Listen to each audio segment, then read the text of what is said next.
ଆପଣ କେବେ ଭାବିଥିଲେ କି ରୋହିତ ଶର୍ମାଙ୍କ ପରେ ଟିମ୍ ଇଣ୍ଡିଆକୁ କିଏ ଆଗାମୀ ହିଟମ୍ୟାନ୍ ଭାବରେ ନେତୃତ୍ୱ ନେବେ?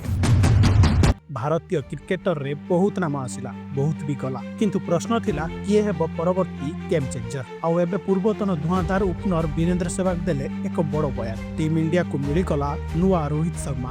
ତେବେ ଇଣ୍ଡିଆ ପାକିସ୍ତାନ ମ୍ୟାଚ୍ରେ କମେଣ୍ଟ୍ରି ସମୟରେ ସେହବାଗ କହିଥିଲେ ଏପରି କିଛି, ଏହି ଖେଳାଳିଙ୍କୁ ଦେଖିବା ପରେ ମୁଁ କହିପାରେ ଆମ ଭାରତକୁ କେବେ ବି ରୋହିତ କିମ୍ବା ବିରାଟକୁ ଖୋଜିବାକୁ ପଡ଼ିବ ନାହିଁ। ଭାରତୀୟ ଟିମ୍ ବର୍ଷ ଧରି ରୋହିତଙ୍କ ପରି ଏକ ଧୂଆଁଧାର ଓପନର ଖୋଜୁଥିଲା।